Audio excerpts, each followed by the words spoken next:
It could even suffocate a predator. So to survive, hagfish tie themselves into a knot and slide it down their body. They slip away to safety, while the slime stays right where it is.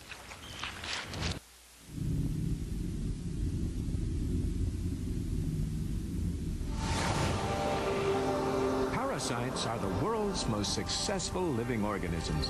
They survive in the bodies of living creatures, including ours. I was just utterly grossed out and appalled and shocked and felt like it was this alien thing that I'd given birth to. Their mission is to live undetected, but sometimes their cover is blown. 6 inches, 10 inches, a foot, foot and a half, and we were nearly 2 feet out. It was embedded into the walls of my intestine. They're masters of control, masters of destruction. At times I felt like the best therapy would be just to take a cheese grater and steel wool and just rip my flesh off. Parasites can strike you where it hurts the most. The stories in this show are all true. They will shock and horrify you. So sit down, relax, and enjoy being eaten alive.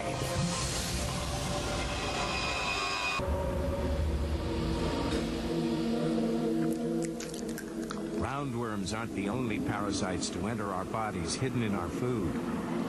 Sushi lovers, watch this. Yeah, that's for little fish.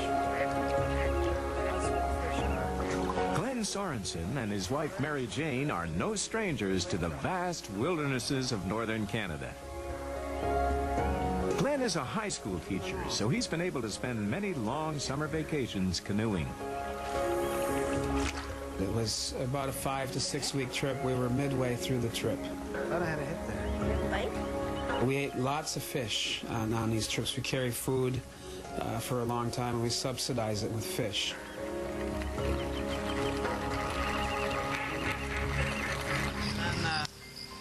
That evening, the couple set up camp with a fire to cook the fresh fish they'd caught that day. Well, when we got home, I was on the toilet again after a few other visits, and I said, something is strange here. I feel down there, and I felt something hanging. Oh, God, what did I do? Mary Jane, would you come in here real quick? Something's wrong. Mary Jane! Well, I don't know what it is. It looks like my intestine. It's moving.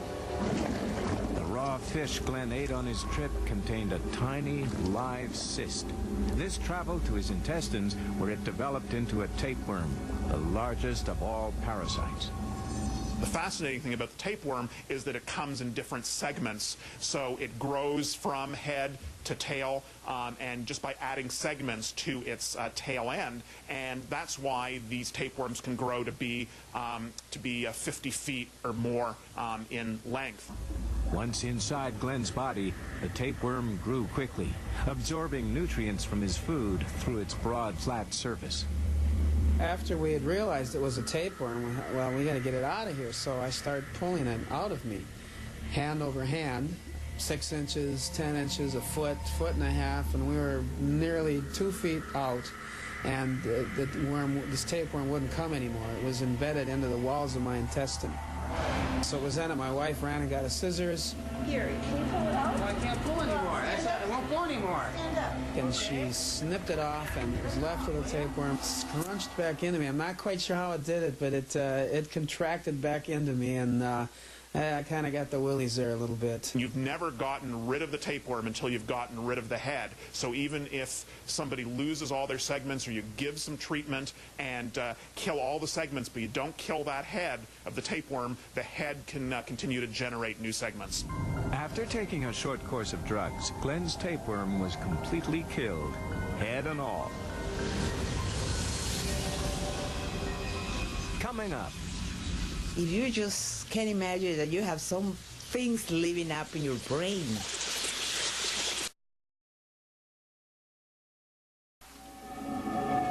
I think I got this parasite when I was in Mexico, which was my last big trip. I was there for a couple of months.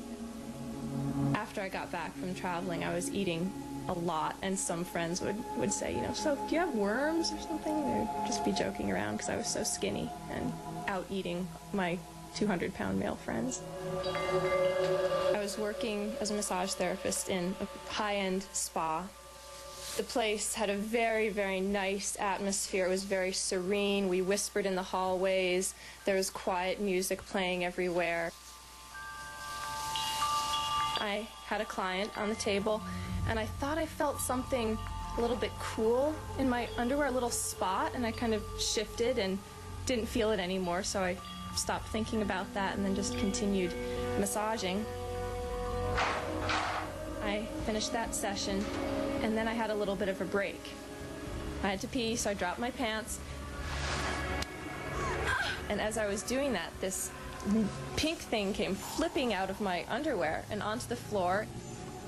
I was just utterly grossed out and appalled and shocked, and felt like it was this almost alien thing that I'd given birth to. Sophia wanted to flush the worm away, but realized she had to keep it to show to her doctor. Sophia was forced to pick the worm up.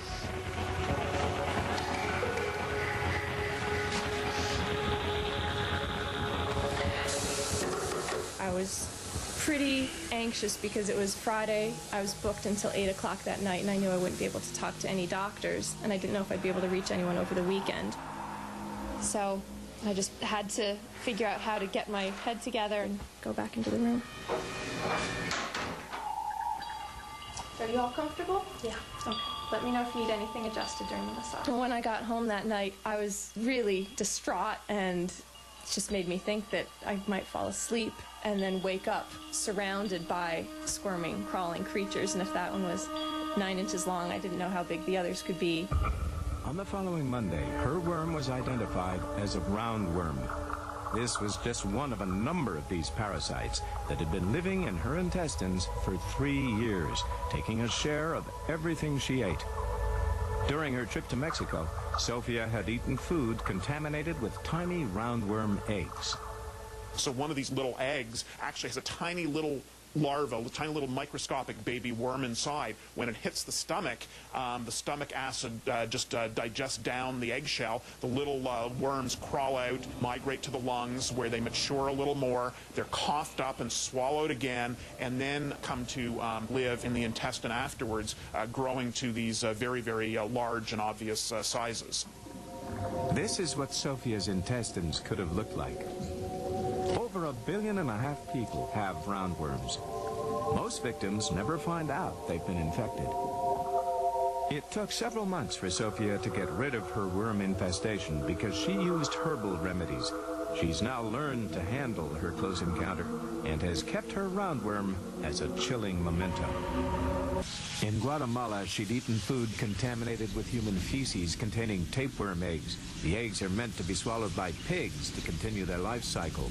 But in humans, they end up in the brain, where they develop into cysts. This is a slice of a brain of a person that died of acute cysticercosis. These are live cysts, and you can see the head of the future tapeworm. If somebody would eat this cyst, they would now get a tapeworm. Patricia was given drugs to kill the cysts in her brain and responded well to initial treatment. One was left, and it's shown here on the right side of the brain. This didn't die after several courses of therapy, so we took her to surgery and we took this out. Sometimes misplaced tapeworm eggs can end up in the lungs or the liver.